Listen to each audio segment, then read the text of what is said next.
Here to take a deeper dive into everything that is unfolding is our U.S. political analyst, Eric Ham, alongside our security analyst, Jean Meserve. Hello to both of you. Thank you very much for making the time. Eric, I'll start with you. We were just listening to some of the comments, very specific comments, I should say, from U.S. Vice President Vance around his version of events and sort of what he views as the misreporting of what occurred. What did you make of the way in which he kind of tried to counter what's out there?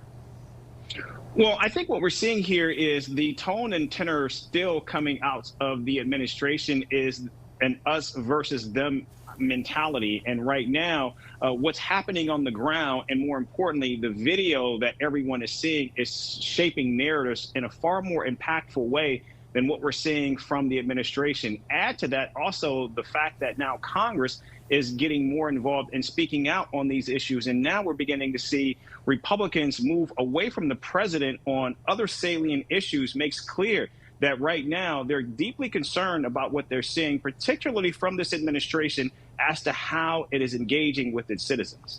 Let's talk a little bit about the video in particular and the competing narratives about what happened, Jean, because I was watching some of your interviews as all of this was kind of breaking yesterday, and you were saying, look, we don't know for sure, we've got to take a closer look at the video.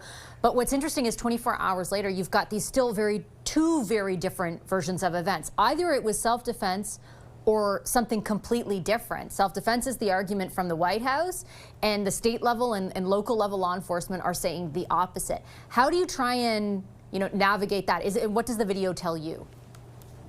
I think the video is a little ambiguous. I would like to see a slow motion version of it. I would like to hear the audio a little bit more clearly than I'm able to when I play it back online, because I think that's going to give us clues as to exactly how that officer was moving vis-a-vis the car. Did he step in front of it? It certainly appears that he was able to step to the side and appears to fire at least 2 shots from the side of the vehicle as opposed to being in front of the vehicle.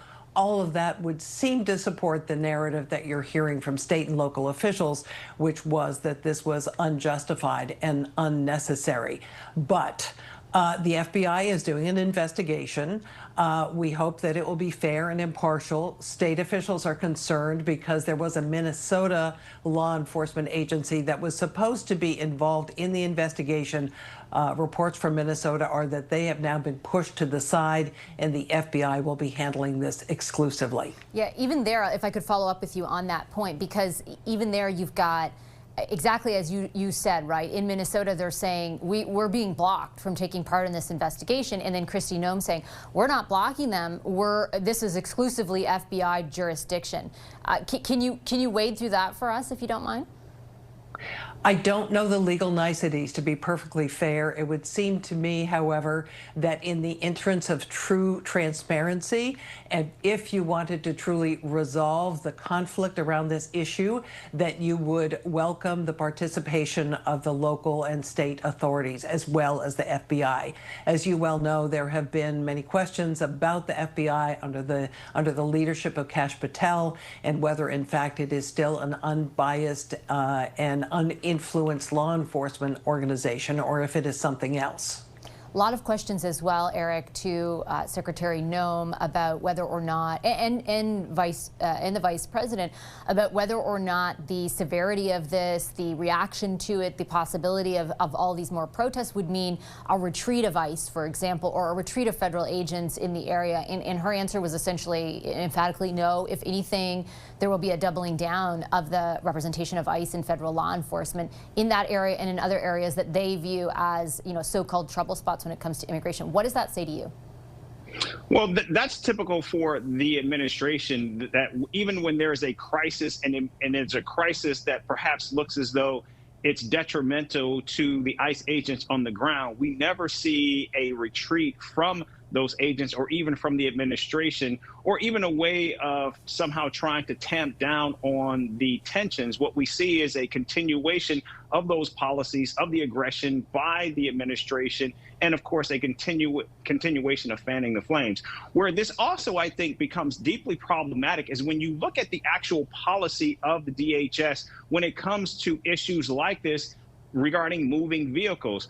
The policy specifically does not state that an officer should draw his weapon or fire into a vehicle. It says that an agent should actually avoid the vehicle and get out of the way. So even when you look at the policies coming from the DHS itself, Kristi Noem doesn't really address those policies other than to continue to villainize the victim herself. And I think that's where we're seeing so much tension, so much angst, particularly from the community itself.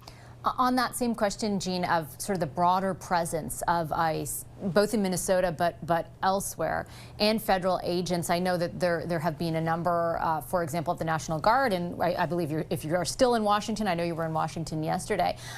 You've covered Homeland Security for years. Like, how unusual is the situation many of these states find themselves in at the moment? This is a totally different situation. It's been some time since I was directly involved in covering the Department of Homeland Security, but I did several stories with Immigration and Customs Enforcement. There were concerns then about the level of cooperation from some local police departments and whether or not they were turning over to ICE people who had been accused of crimes. So it has been a total transformation. And ICE itself has lowered its standards and has reduced training, we're told, although we've not been given much specific information about what kind of training they're receiving. And they've been on a massive hiring spree. So a lot of questions about the quality of both the personnel and the training that they're receiving. And let me also say, this is a feud that's been going on for some time between the state of Minnesota and the federal government. You may recall that several months ago, there was a Minnesota lawmaker who was gunned down along with her husband, and there were not appropriate expressions, some felt, of sympathy and empathy from the federal government. And contrasts were drawn between that and the reaction to the assassination of the conservative leader, Charlie Kirk. In addition, you have a governor who was part of the Kamala Harris presidential ticket that Trump ran against. So there is a long-seated tension between that particular state and the federal government. On that note, Eric, last question to you. We've been observing protests all day. Those protests are expected to expand to other cities as well. What is your sense of the degree to which people who are living in these affected communities are going to push back against the presence of ICE?